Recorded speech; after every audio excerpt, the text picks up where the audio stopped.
नमस्कार दोस्तों, 27 सालों से गुजरात की सत्ता पर काबिज बीजेपी क्या इस बार भी वापस सत्ता में आ जाएगी? या बीजेपी को जिस ढंग से कांग्रेस चुनौती दे रही है, क्या बीजेपी को कांग्रेस सत्ता से बेदखल कर पाएगी? या बीजेपी और कांग्रेस के बीच चल रहे मुकाबले में तीसरी ताकत के तौर पर जिस ढंग से अरविंद केजरीवाल की पार्टी आम आदमी पार्टी की एंट्री हुई है, उससे कुछ नए समीकरण बनेंगे? इसी को समझने के लिए मैं गुजरात के अलग अलग इलाकों में घूम रहा हूं और आज अभी हूं मैं सौराष्ट्र में, और सौराष्ट्र के सबसे बड़े शहर राजकोट में।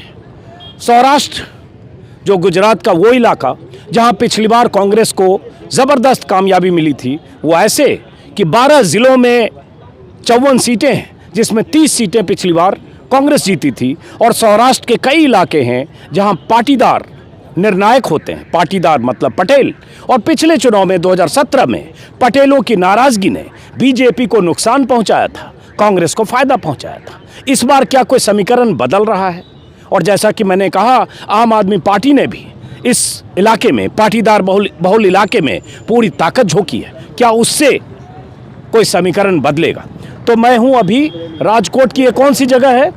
ये रेसकोर्स एक इलाका है जहाँ पे लोग मॉर्निंग वॉक के लिए आते हैं, खाने पीने की जो रात्रि बाजार जैसा लगता है। यहाँ पे आप देख रहे हैं लोग कबूतरों को दाना डालने आते हैं। तो एक पार्क जैसा एरिया है, पब्लिक पार्क जैसा एरिया। और ये पीछे जो ये झूले वगैरह लगे हैं, हर समय लगे होते हैं? हाँ, नहीं, वो 12 मास 24 घंटा रहता है। और ये मनोरंजन पार्क है जैसे राजकोट का। और राजकोट को वैसे भी रंगीला शहर माना जाता है और कहा जाता है। और ये रंगीला शहर की ये आइडेंटिटी है। रंगीला शहर क्यों कहा जाता है? क्योंकि यहाँ के लोग मोजीले होते हैं। यहाँ पैसा कमाने के लिए नहीं, पैसा खर्चने के लिए जैसे कि होड़ लगती है, उस प्रकार की मानसिकता है लोगों के पास, इसलिए उसको रंगीला शहर बोलता है। अब इन तीनों का परिचय करा दूं।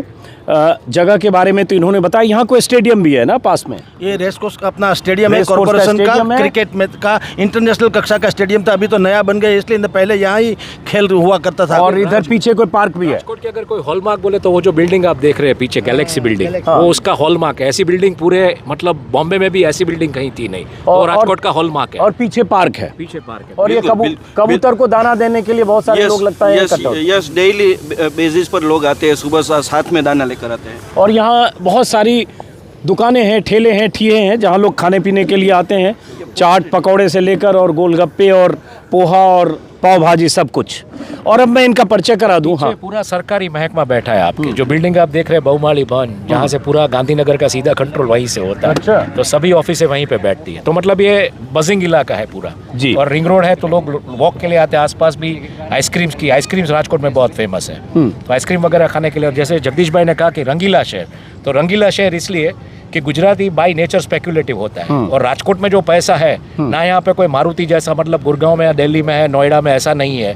ना यहाँ पे कोई आईटी बेंगलोर की जैसे शहर है ऐसा है, ना यहाँ पे कोई केमिकल इंडस्ट्रीज है। तो पैसा ज़्यादातर ज़मीन के सट्टे से या शेयर बाजार के सट्टे से आते हैं। 10,000 तो खाली शहर में शेयर मार्केट के टर्मिनल है, ट्रेडिंग टर्मिनल। गुजरात में गुजराती लोग सट्टेबाजी बहुत करते हैं। बिल्कुल, वो स्पेक्युलेटिव कैलकुलेटिव करते, या तो बहुत बड़ा सटोरिया हो जाता है, या सट्टेबाजी वाले लोग राजनीति में कैलकुलेटिव माइंडसेट होता है। शेयर मार्केट में पैसा लगाने वाले लोग कई बार गृह मंत्री भी बन जाते हैं। बिल्कुल, अगर आज की तारीख में अगर आप देखेंगे तो जितना भी शेयर मार्केट में जो भी उतार चढ़ाव या जो भी आया, जो खेला हुआ है इंडस्ट्रीज में, तो सब गुजराती। और सब मैं बोल दूं आपको, सब सौराष्ट्र से है। हर्षद मेहता भी सौराष्ट्र से था, केतन पारेख भी सौराष्ट्र से था। अगर आप इकोनॉमी को जिस तरीके से लाइसेंस राज को खत्म किया जिसने, तो धीरू भाई अंबानी वो भी सौराष्ट्र से है। समझ लिया पूरा परिचय। केतन पारेख, हर्षद मेहता और धीरू भाई अंबानी रूट सौराष्ट्र में से। सौराष्ट्र में। और तो रिस्क लेने की जो कैपेसिटी है, रिस्क लेने की जो महात्मा गांधी का राजकोट तो है ही। हाँ, सही। मोहम्मद अली जीना वो भी यहाँ से। मोहम्मद अली जीना यानी यही वो इलाका है जिन्होंने दोनों राष्ट्र का राष्ट्रपति दिया हुआ है। मोहम्मद अली जीना पाकिस्तान का और भारत का महात्मा गांधी जी, वो दोनों यहाँ इलाके के हैं। राजकोट में गांधी की परवरिश राजकोट में हुई। यहाँ वो पढ़े लिखे हैं। गांधी स्कूल भी है जहाँ गांधी जाते थे। फादर यहाँ के राजा के दीवान थे। बिल्कुल। तो अब वापस लौटते हैं जरा अतीत से वर्तमान में। इनका परिचय तो हम करा ही नहीं पाए, बातचीत शुरू हो गई, इतना इंटरेस्टिंग। इनका नाम है हिमांशु भयानी, बिजनेस जर्नलिस्ट हैं, कई मीडिया संस्थानों का हिस्सा रहे हैं। ये भाई साहब हैं जगदीश माफ़ करें, सुनील जोशी साहब जो GTPL के पॉलिटिकल हेड हैं, राजनीतिक विश्लेषक हैं और कई संस्थानों में रहे हैं गुजरात के, और सौराष्ट्र के वरिष्ठ पत्रकार हैं। ये हैं जगदीश मेहता साहब, नमस्कार। जो हेडलाइन दैनिक हेडलाइन इवनिंगर है, उसके एडिटर। तो ये तीन जो गुजरात के सौराष्ट्र के पत्रकार हैं, वो मेरे आमंत्रण पर यहाँ आए। मैंने कहा कि ज़रा सौराष्ट्र में स्टेडियम के आसपास या ऐसी खुली जगह पर कुछ बात करें। और मैं अपने बारे में बता दूं कि मैं राजकोट पहली बार आया हूँ। बहुत कुछ सुना है बचपन से राजकोट, सही कहा, गांधी का जिक्र जब बचपन में पोरबंदर और राजकोट, तो जो किताबी ज्ञान है उसमें उस तौर पर राजकोट दर्ज है, और उसके बाद बहुत सारी कहानियां जो इन्होंने बातों बातों में बता दी। लेकिन हम जरा राजनीति पर आते हैं। तंती भी राजकोट से, जो हाल ही में स्वर्गस्थ हो गए तुलसी तंती, जो सुजलोन के मालिक है, वो भी राजकोट से। जी जी, जो पवन चक्की वाला जो अल्टरनेटिव एनर्जी के मतलब प्रणेता, बिल्कुल बिल्कुल इंडिया में। तो राजकोट के बारे में जब इतना बता दिया, कुछ और बता दीजिए, फिर राजनीति पर आते हैं। Rajkot is famous for the light weight gold jewellery. तो यहाँ की जो लाइट वेट गोल्ड ज्वेलरी, आपको बॉलीवुड के कई स्टार्स भी यहाँ पे अपना मतलब कस्टमाइज ज्वेलरी बनवाते हैं। और आजकल जिस तरीके से टूरिज्म बढ़ा है, तो राजकोट गेटवे सिटी है सौराष्ट्र और कच्छ रीजन का, सौराष्ट्र और कच्छ रीजन को जोड़ता हुआ। और इंटरनेशनल एयरपोर्ट आ रहा है, ऑल इंडिया मतलब एम्स आ रही है यहाँ पे। थोड़े समय में, कुछ पिछले एक आध दशक में राजकोट एक एजुकेशन हब के तौर पे उभरा है, क्योंकि सौराष्ट्र के जितने भी आसपास के ज़िले या जो गांव या कस्बे हैं, वहाँ से लोग पढ़ाई के लिए, और यहाँ पे बहुत सारी सेल्फ फाइनेंस इंस्टीट्यूट्स हैं, बहुत सारी डीम्ड यूनिवर्सिटीज़ है। तो एक एजुकेशन हब बतौर रियल एस्टेट की भी इतनी डिमांड रहती है यहाँ पे। और एक जिसको बोले कि राजकोट एक अर्बनाइजेशन का ऐसा एग्जाम्पल है जहाँ पे आपको ज़्यादातर आसपास के तालुका, आसपास के जिला से लोग आकर यहीं पे बसना। और ऐसे गुजरात के जो 4 बड़े शहर हैं उसमें राजकोट है। राजकोट है, ठीक है। अब हम आते हैं राजनीति पर, तो शुरू इधर से ही करें, जगदीश भाई से करें। चलिए जगदीश भाई से करते हैं। क्या लग रहा है इस बार, जैसे पिछली बार मैंने इंट्रो में बोला कि जो सौराष्ट्र रीजन है उसके बाद राजकोट पर भी आते हैं, और राजकोट एक और परिचय भूल गए, राजकोट वो सीट है जहां से नरेंद्र मोदी चुनाव लड़े थे, और पहली बार जब मुख्यमंत्री बने थे, दिल्ली से आए थे, तो राजकोट से ही चुनाव लड़े थे। वो सीट वजूभाई वाला ने उनके लिए खाली की थी, जो लगातार यहाँ के विधायक रहे। और राजकोट से ही अभी जो मुख्यमंत्री थे गुजरात के, विजय रूपानी, वो यहाँ के दावेदार उम्मीदवार और यहीं से जीते और मुख्यमंत्री रहे। इस बार उनका टिकट कटा और एक युवा को, महिला को टिकट दिया गया, उस पर भी आएंगे। तो राजकोट, एक और बात बताना चाहूँगा, 1952 में पहला जनसंघ का दिया वो भी राजकोट से ही जला था। स्वर्गीय श्री चिमन भाई शुक्ला, जो विधानसभा में पहली सीट जो जनसंघ की थी, वो राजकोट से ही दर्ज की थी 1952 में। अच्छा, चलिए, ये मुझे पता नहीं था। मतलब फाउंडेशन स्टोन यहीं से था। और ऐसे कहें तो मोदी का भी अगर जीते यहाँ से, तो एक तरह से पॉलिटिक विधायक के तौर पर उनकी भी बुनियाद यहीं पड़ी है। बिल्कुल। तो अब आते हैं यहाँ कि क्या लग रहा है इस बार राजकोट में 8 सीटें हैं। 8 में पिछले चुनाव में 6 सीटें बीजेपी जीती, 2 उसमें से कांग्रेस को मिली थी। इस बार अब क्या लग रहा है राजकोट में और उसके बाद सौराष्ट्र में? थोड़ा उलट सुलट होने को जा रहा है राजकोट में, ऐसा लग रहा है। टोटल 8 बैठक है राजकोट की। राजकोट सिटी को संलग्न है ऐसे 4, और बाकी तालुका डिस्ट्रिक्ट की जसदण, गोंडल वगैरह, जैतपुर की। तो फिलहाल राजकोट की 4 बैठक जो हैं, गवर्नमेंट जो है उसने प्रयोग किया है, सभी को बदल दिया है। जो पहले जो कैंडिडेट थे और जिनको भी मिलना चाहिए था, जो दावेदार थे, उन्हीं को नहीं मिला। और 4 वैसे माना जाए तो नए कैंडिडेट से, नए बोलेंगे तो जिनका 3 लोगों का तो ऐसा था कि वो सडनली उसको मिल गया। तो अभी ऐसा हो रहा है, पहले ऐसा लग रहा था कि आम आदमी पार्टी के साथ सबसे बड़ी टक्कर होने वाली है, लेकिन अभी चेंज हो गया थोड़ा एटमॉस्फेयर, क्योंकि आम आदमी पार्टी का सबसे बड़ा नेता इस शहर से लेकर के सौराष्ट्र तक का मानूं तो वो थे इंद्रनील राज्यगुरु, जो कि एन वक्त पर आम आदमी पार्टी को छोड़ करके फिर से अपने पुनः कांग्रेस में चले गए, और उनको टिकट भी मिल गया और लड़ भी रहे हैं। तो उसी के हिसाब से अभी प्रॉब्लम ये हुआ कि आम आदमी पार्टी, जो कि एक बहुत बड़ी आशा के साथ उभरी थी, और लोगों को ऐसा लग रहा था, मिडिल क्लासेस लोगों को, कि उनकी बात, उनकी मन की बात जो है वो आम आदमी पार्टी कर रही थी। ये एक बहुत बड़ा अंडर करंट था कि आम आदमी पार्टी ने न तो भारतीय जनता पार्टी की हिसाब से पैसा का भी मतलब मैनेजमेंट किया, मीडिया के साथ भी, और अपना इतना धुआंधार प्रचार किया, वो आम आदमी पार्टी ने नहीं किया। कांग्रेस कर नहीं सकती है और आम आदमी पार्टी ने किया नहीं। सबसे ज़्यादा अगर यहाँ प्रचार हो रहा है तो भारतीय जनता पार्टी का हो रहा है, क्योंकि हर तीसरा आदमी उनके साथ कैसे भी कैसे जुड़े हुए हैं। तो लगता क्या है, उसके बाद हम फिर एक बार सबसे बात तो करेंगे। चारों बैठक जो है उसमें से बैठक मतलब असेंबली, हाँ असेंबली की 4 बैठक राजकोट में है। बैठक मतलब सीट ना, सीट सॉरी, हाँ अच्छा है, ये पहली बार यहाँ सीट को सीधे बैठक कहते हैं। तो चारों जो सीट है उसमें से एक रमेश भाई टीलाला, उनको भी मतलब इंटरनल तो प्रॉब्लम है ही, लेकिन अगर वो निकल पाए तो निकल पाएंगे। तीसरी तो मतलब बाकी की जो तीनों सीट है उसमें ज़्यादा से ज़्यादा पड़कार उनको भारतीय जनता पार्टी का भी है और कुछ ज्ञातिगत जो समीकरण ओवरऑल जैसे एक कहो गारंटी, किसमें 4 में से मैं तो राजकोट जिले की 8 सीटों की बात कर रहा हूं। तो 8 बैठक में से 6 में प्रॉब्लम है, 2 जीतने की संभावना है। किसकी? भारतीय जनता पार्टी की। भारतीय जनता पार्टी कितनी जीत सकती है? 2, 8 में से 2, 6 नहीं। अच्छा मैं आपको बता देता हूँ। एक रमेश टीलाला वाली बात है। एक मिनट पहले एक एक करके सबसे बात करते हैं। आपको क्या लगता है, लेकिन आप तो कुछ कह रहे थे कि नहीं बीजेपी का इसमें सौराष्ट्र का कह रहा अच्छा था। पूरा सौराष्ट्र का भी बता दीजिए आप। देखिए सौराष्ट्र में 54 बैठक है, कच्छ की 6 मिलाकर 48 बैठक सौराष्ट्र की और 6 कच्छ की। ये माना जाए ये पूरा इलाका 54 बैठक का है।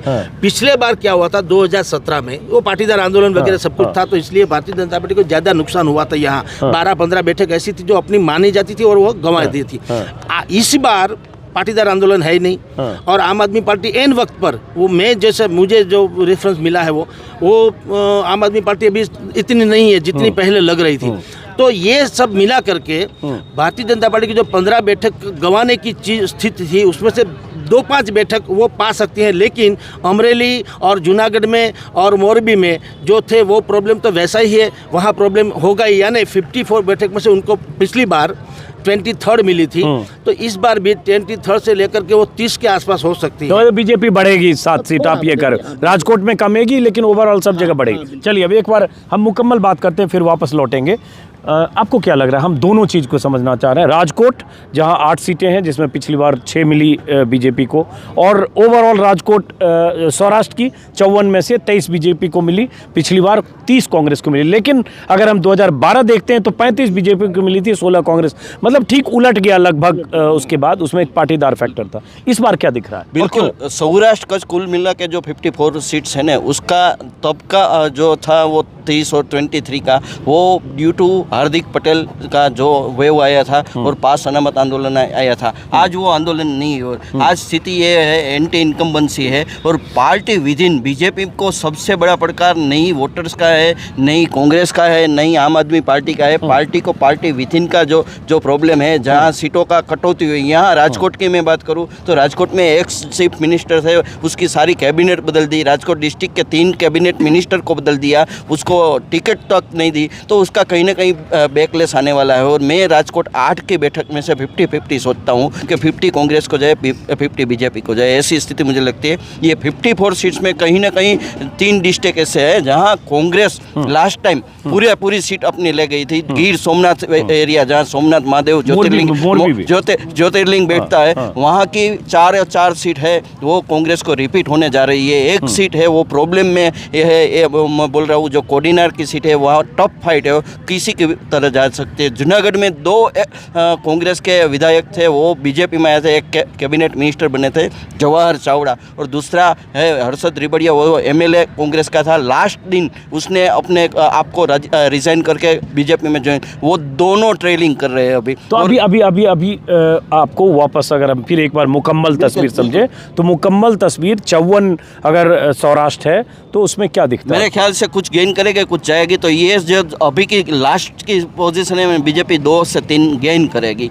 तो बोलो बीजेपी को पिछली बार जो सीटें हाँ, थी 23 था, वो 25-27 तक जाएगी। और कांग्रेस बिल्कुल रिवर्स में होगी। मतलब- ऐसे बाकी की कांग्रेस की आम आदमी पार्टी 2 सीट पर अभी क्लेम कर रही है। एक ईसुदान गढ़वी जो उसका प्रेसिडेंट है, खंबाड़िया की सीट है, और जगमालवाड़ा जो गिर सोमनाथ में बैठा है, जहाँ इलेक्शन लड़ रहा है, वो कांग्रेस से आए थे। वो 2 सीट पर उसका नाम है। बाकी कोई जगह ऐसा नहीं है कि वो दूसरे स्थान पर भी हो। तो बाकी जगह कहीं आम आदमी पार्टी नहीं है। 54 में से 2 जगह वो वोट डिवीजन के रोल में उसको भाजपा का बी टीम बोला जाता है। अच्छा, तो और बाकी जगह कांग्रेस और ये। चलिए अब एक बार एक राउंड लेते हैं, फिर समझते हैं और विस्तार से। हाँ, हिमांशु जी, मैं आपके हिसाब से आकलन इसलिए मैं नहीं कर पाऊंगा, मैं ऑनेस्टली आपको बताऊंगा, क्योंकि पिछले 2017 में 3:30 बजे तक ये डिसाइड नहीं कर पा रहे थे कि मेजोरिटी किसकी। बिल्कुल। पर अगर कभी आप ग्राउंड की ऊपर बात जा रही थी, कभी तो अगर आप ग्राउंड की बात करें तो मैं अभी फिलहाल द्वारका से वापस आया। द्वारका में क्या हालात है, मैं बहुत बाजारी आदमी हूँ, लोगों से आपकी तरह मिलता हूँ, बात करता हूँ, लेकिन मैं बाजारी नहीं हूँ। एज इन बाजारी इन द सेंस, बाजारी इन द हिंदी सेंस, में बाजारी का मतलब कुछ और बाजारी इन द सेंस कि बाजार में जो लोगों से बात करते हैं कैसे, उस तरीके। मजाक कर रहा हूँ, मजाक कर रहा हूँ। बिजनेस जर्नलिस्ट होने की वजह से मैं बाजारी आदमी हूँ, मैं ऐसा बोलूँगा। तो क्या है, मैं किस इंडिकेटर्स को देखता हूँ मैं बताऊँ आपको। द्वारका में मैं था 2 दिन पहले, तो मैं जिस जगह पे बैठा था, एक दुकानदार है, उसके आजू बाजू में डेयरी फार्म है, तो वहाँ पे 150 लीटर घोड़वा जो बोलते हैं दही का, उसमें से छाछ बनती है, तो 150 लीटर घोड़वा का ऑर्डर आया था भाजपा की तरफ से। सतवारा समाज के लिए ये ऑर्डर आया था। अभी वो दूसरे दिन वो 110 लीटर घोड़वा वापस आया, 40 लीटर यूज़ हुआ, 1500 लोगों की मतलब एक एस्टिमेट थी, 400 लोग आए। दूसरे दिन आम आदमी पार्टी का सम्मेलन था, उसमें 1000 लीटर घोड़वा जाने वाला था, 10,000 लोग आने वाले थे, कुछ 7,500-8,000 लोग आए।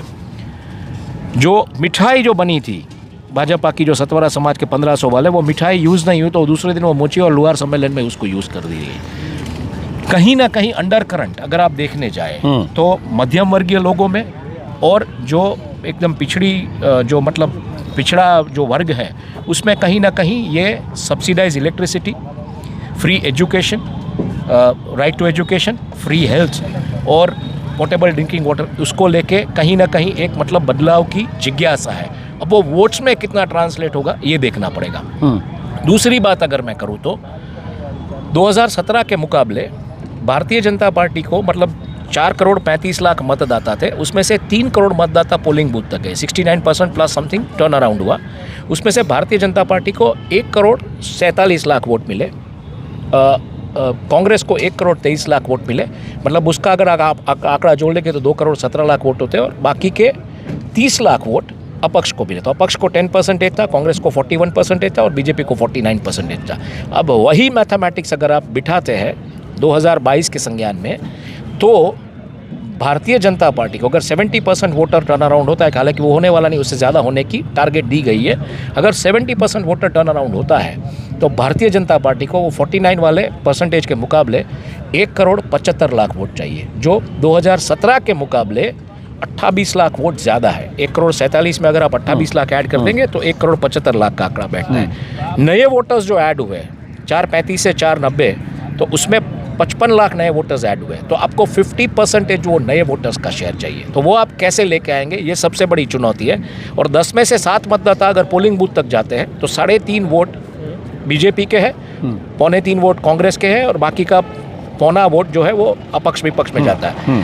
बीजेपी को ये 3.5 मेंटेन करना चैलेंज है, कांग्रेस को अपना 3.25 मेंटेन करना चैलेंज है, और अपक्ष का तो मुझे पता नहीं, लेकिन आम आदमी पार्टी को 0 से 3.5 तक पहुंचना, अगर टक्कर देनी है बीजेपी को या वोट भी काटना है, तो उस मामले में बात क्या होती है अल्टीमेटली कि CR पाटिल बोलते हैं कि हमारे 1.25 करोड़ कार्यकर्ता है, तो 1.25 करोड़ कार्यकर्ता लास्ट टाइम कुल मिला के 22 लाख वोट लाए थे, इस बार 1.25 करोड़ कार्यकर्ताओं को 50 लाख वोट लाने हैं, तो 5 कार्यकर्ता 1 वोट लाया था, इस बार 5 कार्यकर्ताओं को 2 वोट लाने। ऐसे माहौल में जहाँ पे महंगाई, बेरोजगारी, ये मुद्दे, इसी वजह से कल गृह मंत्री का एक बयान आया, 2002 में हमने जो किया 20 साल तक नहीं हुआ, सबक सिखा दिया। ये बयान क्यों आया? क्योंकि ये जो नई जनरेशन है, जो 55 लाख नए वोटर्स, उन्हें ये सब पता नहीं, उन्हें उससे कोई लेना देना नहीं, उन्हें अपनी रोजी रोटी चाहिए, उन्हें महंगाई, बट ये मुद्दे याद दिलाना वापस कि आप जाके अपने दादाजी से पूछिए, दादी जी से पूछिए कि क्या कर्फ्यू लगा। कर्फ्यू वाला कि 1-2 शहर अहमदाबाद और बड़ौदा में लगा रहता था, राजकोट में मेरे ख्याल से कोई कम्युनल मुद्दों पे कर्फ्यू नहीं हुआ है। 2002 में भी सौराष्ट्र का ऐसा इलाका है जहाँ पर कम्युनल कोई इम्पैक्ट नहीं थी, हाँ, तो ऐसे मामले में बीजेपी अपना ग्राउंड कैसे मेंटेन करता है, क्योंकि इस बार बीजेपी की चैलेंज ऐसी है कि उसका जो कमिटेड वोट बैंक है उसके अलावा उसको लेने है और उसको फ्लोटिंग वोट बैंक भी मेंटेन कर रहा है। 1.25 करोड़ वोट जो है बीजेपी के कमिटेड उनके कार्यकर्ता है वो 36% होते हैं, अगर 3.5 करोड़ टर्न अराउंड होता है आंकड़े ही आप तो एकदम 64% में आपको आम आदमी पार्टी कांग्रेस क्या खेल खेलती है। और सबसे बड़ी चीज़ है कि कांग्रेस का जो सम्मेलन हुआ था द्वारका में, जहाँ पे राहुल गांधी आए थे और चिंतन शिविर हुई थी, वहाँ पे ऐसा बोला गया था हम गांव जाके मुद्दों पे बात करेंगे, तो वो कांग्रेस कर चुकी है। नहीं, लेकिन राहुल गांधी तो खुद ही 2 सभा की उन्होंने भारत जोड़ो यात्रा में। अब जरा हम थोड़ा सा, चूंकि चुनाव का वक्त है, 4 दिन बाद ही वोटिंग है सौराष्ट्र में 1 तारीख को, तो सबकी जिज्ञासा होगी पलड़ा किसका भारी है आज की तारीख में। बहुत कहना मुश्किल क्या है। आम आदमी पार्टी को माना जा रहा था कुछ वोट काट लेगी, कांग्रेस को नुकसान होगा, कुछ कह रहे हैं कि नहीं कुछ बीजेपी का भी कट जाएगा। बहुत कहना मुश्किल है, इसलिए कहना मुश्किल है कि मैं द्वारका जहाँ से आ रहा हूँ, वहाँ से पब्बू भा को 72,000 वोट्स लास्ट टाइम मिले थे। इस बार मतलब 2 करोड़ 40 लाख वोटर्स है, इस बार 3 लाख वोटर्स, 2 करोड़ 94 लाख वोटर्स है। तो उस गणित के आंकड़े से अगर आप जाएंगे तो पब्बूबा को 90,000 वोट चाहिए, 18,000 वोट ज़्यादा चाहिए, वो अपना 5,000 का वोट का शेयर का एवरेज नहीं बात करो। देखिए अब जिनका नाम ले रहे हैं उनको देश भर के लोग ऐसे समझ नहीं पाएंगे, मैं भी नहीं समझता। तो थोड़ा ब्रॉडर पिक्चर में बात 35 साल से वो विधायक है, 7 टर्म वो जीतता है, तो चैलेंज ये है कि आप 18,000 वोट्स नए कैसे जुटा पाएंगे ऐसे माहौल में जहाँ पे मतलब जमीन गर्म हो चुकी है। तो कहना बहुत मुश्किल है, लोगों का क्या कहना, हर कोई आपको यही बताएगा कि आखिर में आएगी बीजेपी, लेकिन ये कहना बहुत तो आपको मुश्किल क्या है लगता है नहीं ये ट्रांसलेट कैसे, जैसे मैंने बोला लास्ट टाइम 3:30 बजे तक आप डिसाइड नहीं कर पा रहे थे मेजोरिटी किसकी, तो इस बार भी आपको लग रहा है मुझे लग रहा है बिल्कुल ऐसी सिचुएशन है। हालांकि हर कोई कॉन्फिडेंट है, अगर आप बीजेपी से बात करेंगे तो बीजेपी भी कॉन्फिडेंट है। सट्टा बाजार में 135 के मतलब सीट का आकलन दिया जा रहा है, भाव कोई लेते को तैयार नहीं है 135 का, एक इंडिविजुअल कैंडिडेट का भाव लेता है। आम आदमी पार्टी भी अपना कॉन्फिडेंस में चल रही है, कांग्रेस भी 125 बोल रही है। तो ये कहना मुश्किल है इस बार कि मतदाता किस तरफ जाएगा। और बहुत सारे जाति के समीकरण ऐसे हुए हैं कि उस मुद्दों को लेके कौन सी जाति किस दिशा में जाएगी ये कहना मुश्किल है। चलिए इनके उसमें से कुछ निकला नहीं, मतलब इन्होंने आंकड़े सब बताए, लेकिन उसके बाद होना क्या है वो कुछ समझ में नहीं आया। नोटा वाला कैंडिडेट, हाँ मतलब समझ में नहीं आई बात। मैं हर रोज सौराष्ट्र कच्छ के हर रोज जो तहसील है वहाँ मेरा बंदा रहता है और मेरे को 24 न्यूज़ चैनल चलानी आती है। तो मुझे क्या होता है, हम पूछते हैं क्या होने जा रहा है, तो मुझे जो मिल के आ रहा है मैं डिस्ट्रिक्ट वाइज आपको बोल सकता हूँ। सौराष्ट्र कुछ के 12 डिस्ट्रिक्ट है। राजकोट की बात करूँ तो मैं बताऊँ कि राजकोट की जो आपने 8 बैठक की उसमें 50-50 बोला। जूनागढ़ सोमनाथ जो एशियाटिक लाइन का तहसील है वहाँ 5 में से करीबन 1 सीट बीजेपी ले सके तो जो लास्ट टाइम नहीं मिली थी। सोमनाथ गिर मैं बता सकूं कि 1 सीट मिले तो बीजेपी को मिले वरना ना मिले। भावनगर जहां बीजेपी को सब बैठक मिली थी, एक पालीताना बात करके जो जैनों का तीर्थधाम बोला जाता है वहाँ की मिली थी। अब उसका जो एजुकेशन मिनिस्टर है वो अभी ट्रेलिंग कर रहा है, या उसने एक मनोदिव्यांग कमा करके बोलते हैं वो लोक डायरा में ऑडियंस लेने का लाता है, उसको अपनी वो फुल अटेंडेंस बनाने के लिए लोगों को जुटाने के लिए उसको बुलाया गया। तो वहाँ डेस्परेशन है। आप अमरेली डिस्ट्रिक्ट है जहाँ से Parshottam Rupala central cabinet minister आते हैं, तो परसोत्तम रूपाला का जो एरिया है उसमें लास्ट 2017 में एक भी बैठक बीजेपी को नहीं मिली थी। आज उसमें एक अमरेली की बैठक है, वो बीजेपी का पॉपुलर यूथ है, कौशिक वगैरह करके वो लेने जा रहे थे। बाकी 4 बैठक है वो कांग्रेस फिर रिटेन करने को जा रही है। ऐसा जो माहौल में मैं माहौल बोल रहा हूँ, ये मेरा प्रेडिक्शन नहीं है, माहौल और जो हवाओं से आता है, जो बात आती है लोगों से आती है, पान के गले पर जो बात होती है, जो ये ठेले पर बात होती है, ये बात लेकर आता हूँ। यहाँ से आता हूँ सौराष्ट्र का रीजन सुरेंद्रनगर जिला जो डिस्ट्रिक्ट है वो अहमदाबाद से टच करता है। वहाँ कांग्रेस का पहले से डोमिनेशन रहा है और कांग्रेस 3-4 से 5 सीट में से लेती।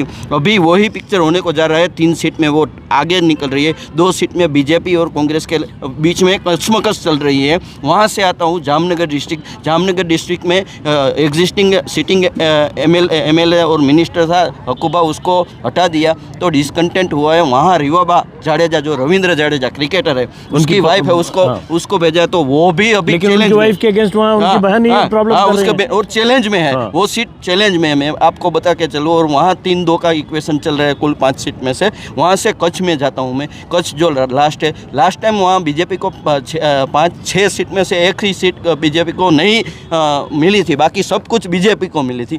अब आज 2 सीट यहाँ वहाँ चैलेंज में है। वहाँ से मैं मोरबिया हूँ, जहाँ जो दुर्घटना बनी है और उसका मेन एक्यूज है औरपेट ओरेवा का जयसुख पटेल करके, वो फॉरेन चला गया, उसके सामने कोई फ्रेम ही चार्ज नहीं हुए। तो वहाँ 3 सीट है, उसमें से एक सीट जो कांति अमृतिया है, वो पर्सनली वहाँ गया था, उसने काम किया था, अपने आप को नदी में डाला था ट्यूब पहन के, और लोगों को सेव किया था, बचाया था। तो उसकी सीट बचने की संभावना है, बाकी दोनों सीट जाने वाली है, ऐसा वहाँ का माहौल है। यहाँ से मैं राजकोट आ जाता हूँ। हाँ, राजकोट के जो 50-50 सीट है, कुल मिला के 8 सीट है, उसमें से जसदन जो कुरजी बावड़िया कैबिनेट मिनिस्टर है, वो डेंजर में है। लास्ट रिपोर्ट मेरा, उसकी टफेस्ट फाइट है, क्योंकि वहाँ जो दावेदार थे डॉक्टर भरत बोगरा, उसको सीट नहीं दी गई, जिसकी हॉस्पिटल का ओपनिंग के लिए खुद पीएम आए थे, तो उसकी बड़ी आशाएं थी। तो ये हुआ है, कुल मिला के 54 सीट में से ये माहौल हुआ है कि बीजेपी कहीं गेन कर रहा है। अमरेली जूनागढ़ वो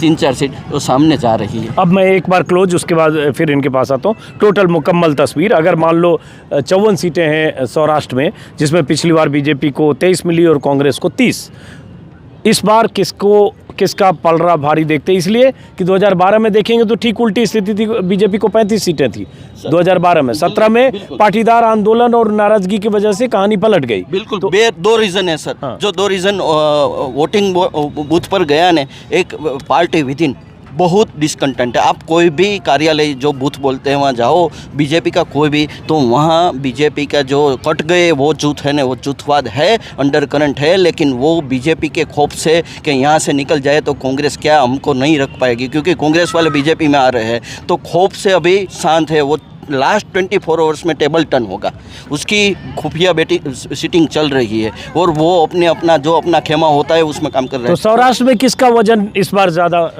मेरे ख्याल से बीजेपी थोड़ा अप हो जाएगी, लेकिन ये अप ऐसा नहीं है जो सट्टा बाजार बोलती है, क्योंकि सट्टा बाजार भी मेरे ख्याल से मैनिपुलेट हो रही है, और जो सटोरिया है वो पर भी बीजेपी से कनेक्ट रखता है, ऐसा जैसे बहुत सारे जो ओपिनियन पोल हैं उसमें बीजेपी को 37 सीट, कांग्रेस को 8 से 12, आम आदमी पार्टी को 4 से 6। ओपिनियन पोल तो आपने देखा कि वोटर का देख रहा हूँ, दूसरा पास्ट में देखा कि ओपिनियन पोल से बिल्कुल विरुद्ध, बिल्कुल। तो मैं ओपिनियन पोल में नहीं मानता, मैं तो जमीनी हकीकत को देखता हूँ। आप मान रहे हो कि बीजेपी थोड़ा उठेगी, कांग्रेस थोड़ा गिरेगी? वो लेकिन माइनर उसमें चेंज होगा, वैसा नहीं। मेरे ख्याल से जो अभी चल रही है, जो इनर फाइट चल रही है, तो 3-4 सेट या प्लस या माइनस 2 नो हो सकता है। और इन दोनों के बीच आम आदमी पार्टी कहीं, आम आदमी पार्टी वोट डिवीजन के लिए प्लान बी बीजेपी के लिए काम कर रही है, क्योंकि जो भी वोट कटेगा ये एंटी एस्टेब्लिशमेंट है, ये बीजेपी के सामने वाला काम कर रही है, कहना ठीक नहीं होगा। तो बीजेपी को जो वोट डिवीजन करने में के लिए वो काम कर रही है,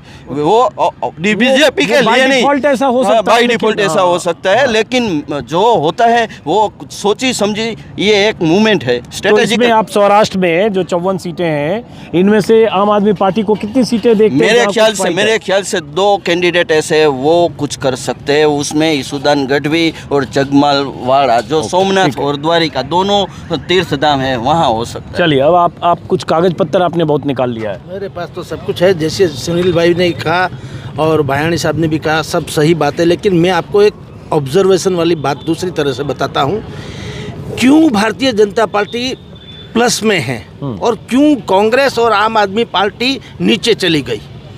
मैं आपको बताऊं कि ये जो सुनील साहब ने कहा, बहुत सही बात है। एंटी इनकम्बेंसी थोड़ी थी, और उनसे भी ज़्यादा अभी फेस अगर भारतीय जनता पार्टी को हो रहा है, तो वो अपने आप जूथवाद जैसी बात कि जिसकी टिकट कटी वो जूथ है, वो सक्रिय नहीं है, वो सही बात है, उसमें कोई गलत नहीं।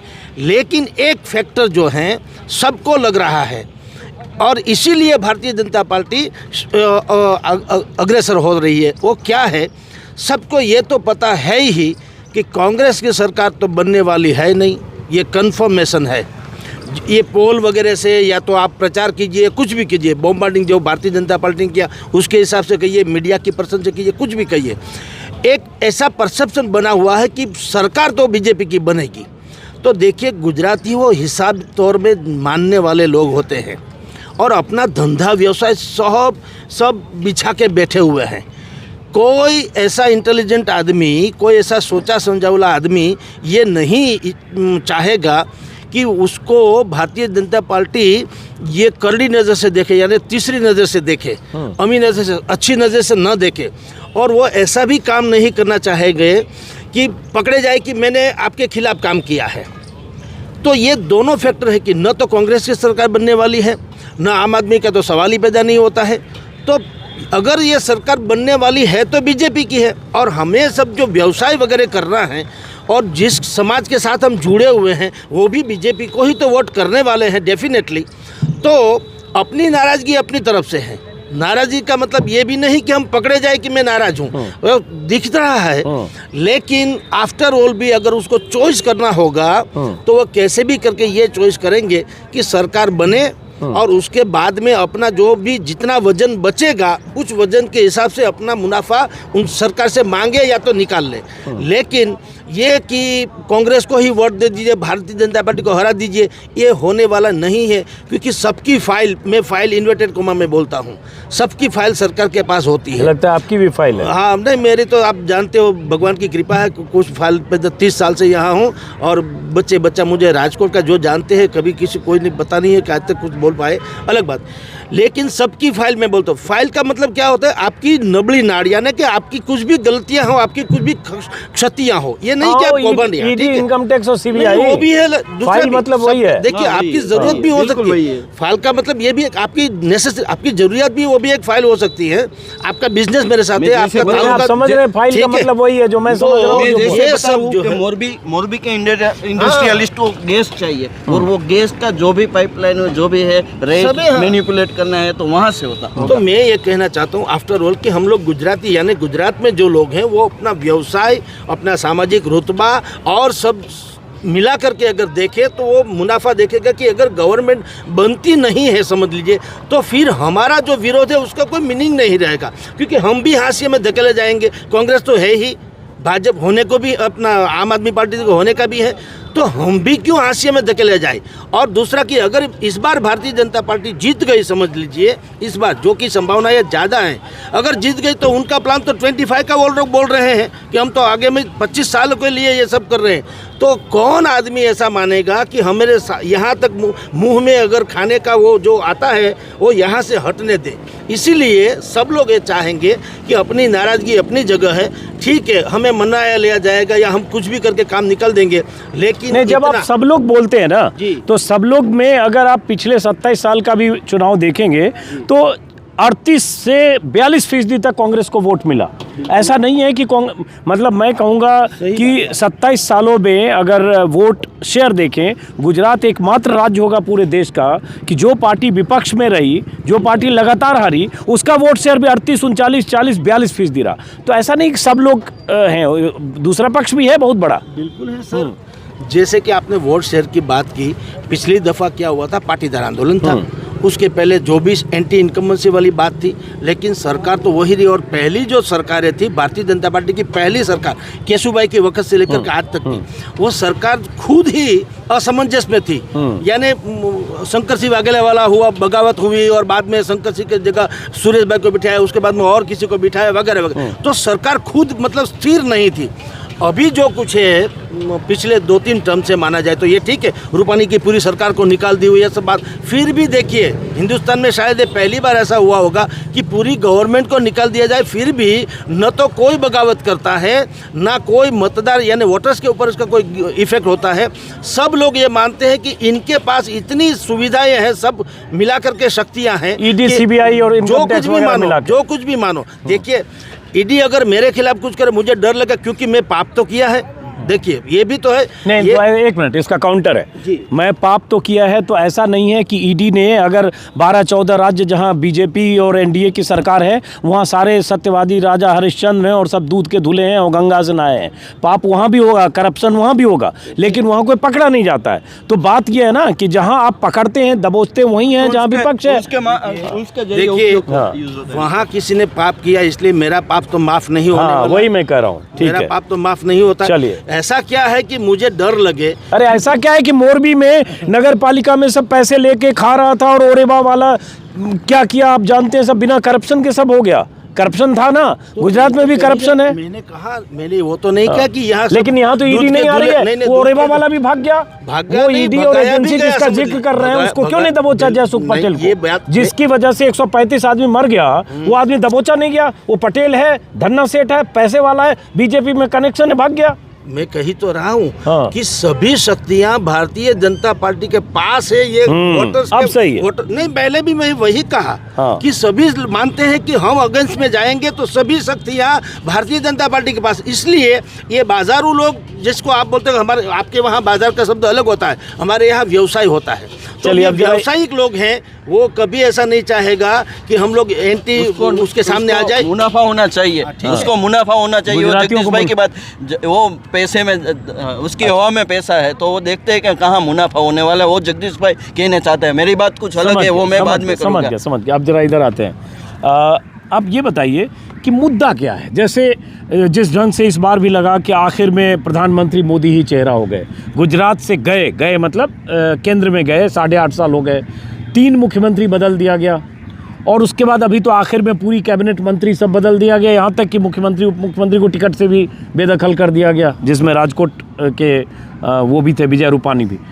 तो इस बार भी चुनाव ये मान लिया जाए ना कि मोदी वर्सेस अदर्स है, मोदी ही मोदी हैं।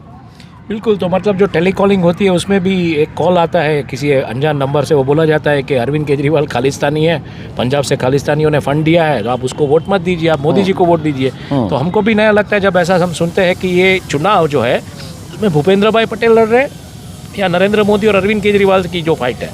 मुद्दा क्या है ये मुझे पता नहीं, लेकिन आज अगर आप बीजेपी का मैनिफेस्टो देखेंगे तो बीजेपी ने जिस तरीके से उसमें उस मैनिफेस्टो में आज हेडलाइन, आई थिंक हेडलाइन बनाई है कि बहुत सारी रेवड़ियां बांटी गई है उसमें।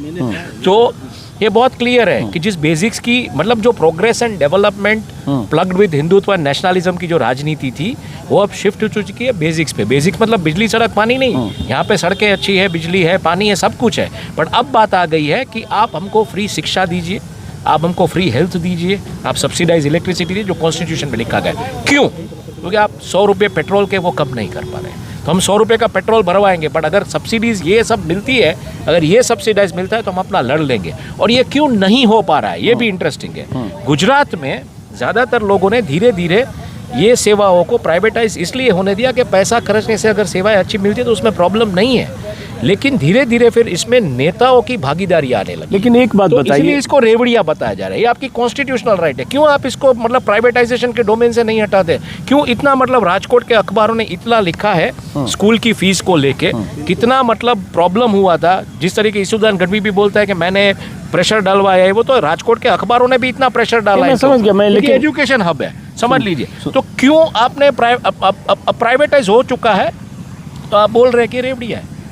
तो मुद्दा देखिए यही है बेसिक्स का, progress and development plugged with Hindutva and nationalism की जो राजनीति है वो आ चुकी है अब फ्री बिजली पे। क्यों नरेंद्र भाई ऐसा नहीं बोल रहे कि चलो 450 यूनिट दे दिया आपको फ्री? क्यों नहीं बोलते? मैं तो यहाँ तक बोलूंगा कि हर एक घर, जरूरत ही नहीं उनको बोलने की। एक मिनट, पूरे यूपी में मैं घूमा, सब आदमी नाराज है महंगाई से, बेरोजगारी से, और उसके बाद भी वोट हिंदुत्व के नाम। आप 450 यूनिट फ्री तो कीजिए पहले, क्योंकि हर घर पे यहाँ पे सोलर लगा है, रूफटॉप सोलर लगा है, बिजली बेचता है गुजराती, तो फ्री कर दीजिए ना। जिसने फ्री कर दिया उसको यहाँ मिल जाएगी ना 100 सीट। ऐसा मैं नहीं मानता हूँ, ऐसा मैं नहीं मानता हूँ। बट मुद्दा क्या हुआ है कि आपकी जो राजनीति है वो अचानक शिफ्ट हो गई इस मुद्दों पे।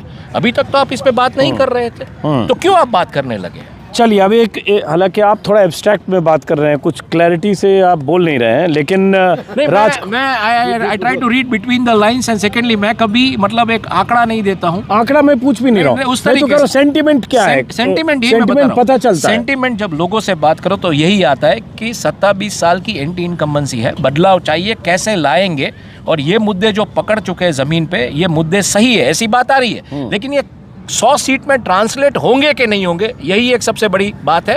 और उसमें जाके जैसे जगदीश भाई ने बोला, जैसे सुनील जी ने बोला कि बात यहाँ पे आती है कि हमको पावर के साथ रहना है, तो तब ये बात आती है कि आएगी तो बीजेपी। हाँ, तो जैसे अभी मैं देख रहा था, कल टाइम्स ऑफ इंडिया में छपा हुआ था कि जो गुजरात के 2 रिचेस्ट कैंडिडेट हैं, रिचेस्ट, उस दोनों राजकोट के हैं। एक का एसेट 175 करोड़, रमेश साहब हैं, रमेश तिलारा, और दूसरे इंद्रनील राजगुरु 162 करोड़। और वैसे ऑफेंडेड कोई फील ना करें तो अगर किसी का डिक्लेयर्ड एसेट 225 करोड़ है तो होता तो बहुत है, कागज से तो बहुत ज़्यादा होता है। तो ये तो वाइट में है, ये तो वाइट में। बाकी मैं कोई कह नहीं रहा हूँ उनके पास कोई ब्लैक होगा, लेकिन जिसके पास इतना वाइट है, जिस किसी ने भी डिक्लेयर किया हाँ। व्हाइट का, जिस किसी ने भी डिक्लेयर किया उसके पास डेफिनेटली ब्लैक का है ही, हाँ। उसमें तो कोई दो राय है ही नहीं। हाँ सही बात है। चलिए आपने कह दिया, मैं तो एक बिजनेस जर्नलिस्ट हूं, मैं उस तरीके से देखता हूं, सबको पता है टैक्स इवेजन तो होता सबसे है। अधिक पैसे वाले लोग कैंडिडेट भी यही हैं। अब बात आती है फिर से कि आज जैसे बीजेपी ने मैनिफेस्टो जारी किया, 20 लाख नौकरियों की बात की है, मजदूरों को 2 लाख तक के लोन और बाकी, तो ये नौकरी और ये सब की बात अचानक बीजेपी को अभी आ रही है चुनाव के पहले। सर पहले एक बात काउंटर कर दूं कि लास्ट मैनिफेस्टो में जो डिक्लेयर किया था वो बीजेपी ने करा है 5 साल में, वो देख लो। वो एक यहाँ लॉलीपॉप बोला जाता है, लॉलीपॉप बोला जाता है, ये इसमें से कहीं बातें लॉलीपॉप हो जाएगी लोगों को। अभी ही तलाटी की जो तहसीलदार की जो नौकरी है उसके लिए करीबन 100-150 पोस्ट है, उसके लिए 50,000 लोगों की अर्जी है। तो यहाँ का बेसिक इश्यू आप हिमांशु जी को पूछ रहे थे, मैं बोल दूँ आपको, महंगाई है, अनएम्प्लॉयमेंट है, एरोगेंस विद इन बीजेपी है, और चौथा और आखिरी इश्यू है करप्शन। ये चारों इश्यू यहाँ बहुत आगे है, लेकिन लोगों को एक ही लगता है कि कांग्रेस ने जो विपक्ष के दौर पर अपना फेस रखना चाहिए, लीडरशिप लेकर आना चाहिए, वो नहीं किया। वो पार्ट टाइम पॉलिटिक्स किया है। वो गहलोत जी उसके गुजरात के प्रभारी थे, वो तो AICC में प्रेसिडेंट के लिए उलझ गए थे, तो यहाँ रघु शर्मा को भेज दिया। वो देखते थे तो जिसको बोलते हैं कि किसी के घर का कोई लीडर ही ना हो, वो घर क्या होगा। तो ये प्रॉब्लम हुआ है कि पॉलिटिक्स में, पार्टी डेमोक्रेसी में पार्टी बैलेंस होनी चाहिए। मैं मानता हूं कि कांग्रेस है, उसका कमिटेड वोट है, उसको अच्छी लीडरशिप के साथ आना चाहिए। तो ये तस्वीर बदलनी चाहिए। और दुष्यंत कुमार ने बोला है ना कि कुछ मेरा मकसद सिर्फ नहीं है कि हंगामा करना, ये तस्वीर बदलनी चाहिए। तो अब वोटर्स क्या करता है हम देखते हैं। लगता है कि गुजरात की हवा में कुछ चेंज आने वाला है। अच्छा, इनको तो चेंज नहीं नजर आ रहा, आपको भी कोई चेंज नजर आ रहा है? मैं बोल रहा हूँ ना, चेंज तो नज़र आ रहा है मुझे। हाँ। जैसे ग्रास रूट लेवल पे अगर हम बात करें तो ये जो बात, ये जो राजनीति है ना, उसमें एक 1992 स्कैम करके एक वेब सीरीज आई हर्षद मेहता के, उसमें एक डायलॉग है, मनु मुंद्रा बोलता है कि जिसका आप काम ना बिगाड़ सको ना, उसका नाम बिगाड़ दो, लोगों का विश्वास हिल जाता है। तो कहीं ना कहीं वोटर्स का विश्वास हिल चुका है बाकी की 2 पार्टियों से। अब वो कैसे ट्रांसलेट होता है आप समझिए, लास्ट मिनट पे अगर ट्रांसलेट होता है, क्या होता है लास्ट मिनट पे, यही देखना है। मुद्दे आप क्या लेके आएंगे? महंगाई, जैसे बोला महंगाई, मैं वही बोला ना, 100 रुपये का पेट्रोल है, मैं लगवा लूंगा, बट मुझे अगर सब्सिडाइज कुछ मिलता है तो मुझे वो चाहिए। नहीं, वो तो आम आदमी पार्टी का ऐलान है, उसी को आप इंडोर्स कर रहे हैं, सब्सिडाइज खाली सब्सिडाइज से नहीं होता ना। सब्सिडाइज से मतलब मैं ऐसा नहीं बोल रहा हूँ आपको हवाई मुसाफरी करवा रहा है, आप समझ लीजिए एक चीज़। वो बोल रहा है जो कॉन्स्टिट्यूशन में लिखा है वो आपको देना है, और वो दुनिया की किसी भी सरकार, फ्री बिजली देंगे, फ्री बिजली नहीं, subsidize electricity. Subsidize electricity Gujarat में नहीं, गुजरात में कैसे थी सब्सिडाइज इलेक्ट्रिसिटी? आप अगर 1 से 10 तारीख के बीच पहले बिल भरते थे तो आपको एक रिबेट मिलता था। तो भले आप ये अब किस तरीके से सब्सिडाइज, मतलब अगर आप फ्री बिजली की बात करते हैं 200 या 300 यूनिट की, ले आइए रिबेट के मामले पे, कौन ना बोलता है। क्यों आपको पावर सेक्टर को इतना प्राइवेटाइज करना पड़ रहा है? क्यों आपको ईवी व्हीकल्स का इतना बड़ा हुजूम करना पड़ता है, जब आपका ईवी व्हीकल्स का जो पोल्यूशन है वो आपके पेट्रोल और गैस से भी ज़्यादा है? चलिए अब वापस हम लौटते हैं फिर से कि चूंकि अब चुनाव यहाँ 4 दिन बाद ही चुनाव है। बिल्कुल, फर्स्ट ऑफ अब जितने लोगों से मैं बात करके आ रहा हूँ, इधर उधर जो भी लोगों से बात करता हूँ, तो ज़्यादातर लोग ऐसा कहते हैं कि बीजेपी की सत्ता में वापसी की पूरी तरह से संभावना है। मुझे पत्रकार भी, गैर पत्रकार भी, दिल्ली से आने के पहले भी ज़्यादातर लोग, और उसमें बहुत सारे लोग जो नंबर देते हैं, 99 बीजेपी को पिछले चुनाव में मिली थी, 99 के फेर में बीजेपी अटक गई थी, और सही इन्होंने कहा काउंटिंग के दिन 2-3 घंटे तक ऊपर नीचे ऐसा होता रहा, पता नहीं चला क्या होने वाला है। लेकिन बहुत सारे लोग 110 सीट, 115 सीट, 120 सीट, 125 सीट, कुछ लोग 125 से ज़्यादा देते हुए ये भी कह देते हैं कि बीजेपी 27 साल का रिकॉर्ड तोड़ देगी, जो 1985 में 149 सीट माधव सिंह सोलंकी का था, वहाँ पहुँच जाएगी। ये दावा करने वाले भी लोग हैं। क्या होना है ये पता चलेगा 8 दिसंबर को। लेकिन चूंकि अभी हमने बात की एक आकलन और कयास की, फिर से उस आकलन कयास के साथ ख़त्म करते हैं। चुनाव तो पूरा मोदी जी के नाम पे है ना? बिल्कुल है। हाँ, तो अब जैसे यहाँ जो सीटिंग जो यहाँ विधायक थे या मुख्यमंत्री थे या नितिन पटेल और पूरी कैबिनेट बदल दी, मुख्यमंत्री को हटा दिया, ये सब का कहीं कोई रोष आक्रोश नहीं है। सर जी देखिए, वी आर जर्नलिस्ट, हमें क्या कहना है, बाजार में क्या हो रहा है, हमें ये अभी नहीं कहना है कि मैं क्या चाहता हूँ। बिल्कुल, ऑफ कोर्स, बिल्कुल सही है, ऑफ कोर्स। बाजार में ये हो रहा है कि हमें कोई फर्क नहीं पड़ता है कि चेहरा कौन है, रूपानी हो या भूपेंद्र जी हो। देखिए, हमें सुशासन या तो स्थिर शासन, दोनों में से एक चाहिए जो इनके पास है। मैं आपको बता दूं, गुजरात का सबसे बड़ा मुद्दा कौन सा है, वो डिबेट का विषय है, कोई कहता नहीं है। हम लोग यही महंगाई, देखिए हिंदुस्तानी दुनिया का एक भी इलाका मुझे या एक स्टेट या एक कंट्री बता दीजिए जो 0% कहे कि हमारे यहाँ कोई बेरोजगार नहीं है, 0% कहे यहाँ कोई एक भी आदमी गरीब नहीं है। अमेरिका में भी गरीब है, तो ये कभी ना मिटने वाली बात है, समझ लीजिए। तो ये महंगाई उसकी मतलब हम चर्चा करते ही जाएंगे तो उसका उकेल नहीं है। वो इसलिए बात होती है कि जब गुजरात मॉडल की बात होती है ना, तो इतना बेचा गया गुजरात मॉडल को 2014 के पहले 13-12 में खास तौर से, और उसके पहले भी। तो हम लोग जो दिल्ली में रहे, गुजरात में आए ना, तो लगता है पता नहीं क्या होगा गुजरात में। लेकिन मैं आया मोरबी की तरफ, सड़कों का बुरा हाल देखा, मैं गाँव में गया, वहाँ सड़कों का बुरा हाल देखा, लोगों की नाराज़गी देखी। तो गुजरात मॉडल शहर में चमचमाता हुआ दिख सकता है, अहमदाबाद, बड़ौदा, राजकोट, सूरत में, लेकिन क्या वो ऐसा कुछ दिखता है? मैं तो जितने डेटा आंकड़े देख रहा हूँ कि स्कूल बंद हो गए, कितने सैकड़ों स्कूलों में एक शिक्षक है। सुरेंद्र नगर में मुझे बताया कि स्कूल बंद हो गए। तो बहुत सारी चीज़ें हैं जो गुजरात मॉडल का एक गुब्बारा फुलाया गया है, और वो मार्केटिंग और ब्रांडिंग है, और वो चकमक जो दिखता है वो कई बार होता नहीं है। सर जी यही तो मैं बोलने जा रहा था, आपने बीच में ले लिया कि सबसे बड़ा मुद्दा कौन सा है सौराष्ट्र का या तो गुजरात का, समझ लीजिए। सबसे बड़ा मुद्दा है विपक्ष की कमजोरी। वो अपने आप को पब्लिकली इंटरफेयर नहीं करते हैं। जब चुनाव का वक्त होता है, जैसे शेर भूखा होता है और शिकार के लिए बाहर निकलता है, ठीक उसी प्रकार चुनाव के वक्त ही अगर आप बाहर निकलोगे तो हमें कोई भरोसा नहीं है आपके ऊपर, यानी मतदारों का, नंबर 1। नंबर 2, आपके पास भी विजन नहीं है, आप यानी विपक्ष के पास विजन नहीं है। जैसे कि केजरीवाल आए, केजरीवाल के फादर का नाम क्या है किसी को पता नहीं है, फिर भी 75% पहले लोग ऐसे थे कि केजरीवाल को ही वोट देना चाहिए, ऐसी मानसिकता हो गई थी। क्यों? क्योंकि उसने नब्ज पहचान ली थी गरीब लोगों की, मिडिल वर्ग की क्या कमजोरी है, क्या वो चाहते हैं, वो उन्होंने निकाल ली और उन्होंने कहा 300 यूनिट फ्री वगैरह। पलट गया जो पहले 1-2 महीने पहले था, स्थिति बदल गई, बिल्कुल पलट गया है सर जी। अच्छा। और वो इसीलिए पलट गया, मैं आपको बता देता हूँ क्यों पलट गया। जैसे कि यहाँ हम बैठे हैं, मैंने आपको कहा कि इंद्रनील राजगुरु सबसे बड़े यहाँ, जैसे आपने अभी जिक्र किया, रिचेस्ट कैंडिडेट्स हैं, तो सभी दारोमदार सौराष्ट्र का जो था आर्थिक, वो उनके ऊपर था। अभी वो खुद निकल गए, उन्होंने 8-10 टिकट दिलवाई थी आम आदमी पार्टी में, उसके कहने से मिली थी। जैसे एक उसका भांजा है और यहाँ से राजकोट रूपानी जी की बैठक लड़का, उसका नाम है दिनेश जोशी। सुनील साहब जी को भी पूछिए, साहब तो बाहर से आ रहे हैं लेकिन राजकोट में शायद नहीं, किसी ने उसको देखा नहीं होगा प्रचार करते हुए आज तक। तो अभी वो सबको सुसुप्त कर दिया गया। इंद्रनील राजगुरु ने कहा कि भाई ठीक है, आपको टिकट मिल गई, कुछ करने का नहीं है। एक कैंडिडेट तो हरिद्वार चले गए हैं अभी। अच्छा, समझ लीजिए सर।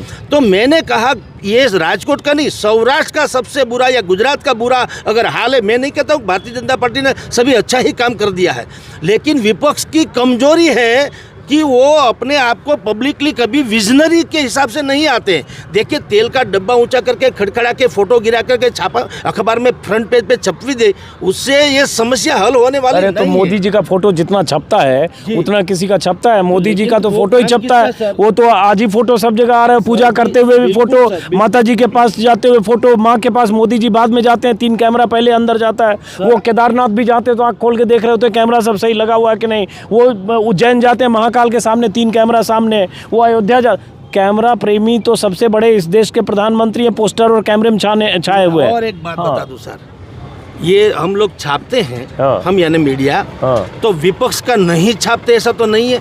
आप विपक्ष का अपनी माँ को न छूना वो केदारनाथ न जाना, हर दिन 4 कपड़े नहीं चेंज करना, वो हमारी गलती है क्या? अरे भाई विपक्ष के मैं पीछे वही तो बता रहा मीडिया हूं। ऐसा लगा आप रहता कहने का है मतलब ये मेरा- आपको पता होगा। आप नेशनल मीडिया, मैं यहाँ की बात नहीं, नेशनल मीडिया चैनल तो 90% मोदी जी के लिए ही काम करता है। सर जी मैं फिर से मैं उसकी बोल रहा हूं। हिम्मत नहीं है कि मोदी की नीति पर सवाल को उठाए। तो सर मोरबी पर भी मुंह खोलने में दिक्कत होती है। वो मीडिया की कमी है या मोदी की शक्ति है, मुझे बताइए। नहीं, मोदी की शक्ति हमारा है, ईमान क्योंकि कहाँ गया? नहीं ईमान, अरे हमारा मोदी ईमान का- की नहीं, शक्ति सर, वही देखिए, ईडी सीबीआई एजेंसी। सॉरी देखिए अभी मैं ईमान भी गया, ये भक्त हो गए नहीं, लोग। देखिए ये थोड़ा पर्सनलाइज हो जाएगा, लेकिन मैं आपको एक बता दूं सर जी, ये कट कर दीजिएगा, मुझे प्रॉब्लम नहीं है। नहीं, कोई कट नहीं करें। सुनील दा मुझे हाँ। 30 साल से जानते हैं। हाँ। मेरी एक कॉलम है ऑन द स्पॉट, अगर मैं गलत ना हूं मैं बोलता हूँ, प्रामाणिकता से कहता हूँ।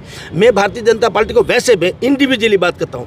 आज तक मेरे आर्टिकल जिसने भी पढ़े होंगे, और मेरे सब मित्र तो होंगे ही, आप जानते हो छोटा गाँव है इसलिए सभी लोग कहते हैं कि सर वैसे तो आप हमारे विचारों से मिले जुले लगते हैं हो, लेकिन इतना हमारे बारे में इतना खराब क्यों लगते हो, लिखते हो। बराबर। तो मैंने आपको कहा, मैंने ईमान नहीं बेचा। सही बात, तो मीडिया का वही काम है। ये कहना है सर कि मोदी का प्रेशर है, क्या मैं कोई लोखंड का आर्यन का तो बना हुआ नहीं, क्यों मुझ पे मेरे सेठ के ऊपर या मेरे ऊपर क्यों नहीं आता है? देखिए अपना ईमान, मुझे राजकोट में कोई ऐसा नहीं कह सकता कि सर जी अभी ये लिखोगे तो आपका भी वो बता दूंगा, मैं ऐसा नहीं है, इसलिए मैं कुछ भी कर सकता हूँ। तो मीडिया का प्रॉब्लम वो मीडिया जाने, मोदी प्रेशर, अरे भाई वो इसी लाइन में आए हैं, वो सत्ता भुगतने के लिए आए हैं, तो वो क्यों ना कुछ भी प्रपंच करे, मुझे बताइए। सही बात, सहमत है, उसमें दोनों पक्ष है। एक तो मोदी और सरकार और एजेंसी का दबाव भी है, दूसरा भक्ति काल भी है, मीडिया का भी भक्ति काल है। सब लोग मोदी जी की चापलूसी करके और मोदी जी को खुश करके या बीजेपी की सत्ता को खुश करके लोग बहुत तरह के प्रसाद पाना चाहते हैं। हर दौर में होता है, इस दौर में भी है। चलिए वापस लौटते खत्म कहना चाहूंगा, ऐसा बिल्कुल ऐसा इसलिए नहीं है कि इतना मतलब खौफ टेकन फॉर ग्रांटेड ले लिया गया है। वरना एक्सप्रेस में अगर एक फोटो छपती जिसमें वो ब्यूरोक्रेट कुत्ते को लेकर निकलते हैं और उस शाम को उसको नहीं निकाल दिया गया होता, तो मतलब समाचार करने की आपके रीढ़ पास की हड्डी दिखानी चाहिए। बिल्कुल सही आप एक मिनट, आपने रवीश कुमार तो कह ही रहे हैं। किसान आंदोलन में आपने जिस तरीके से रिपोर्टिंग की बेखौफ तरीके से, क्या आपको कोई परेशानियां हुई है?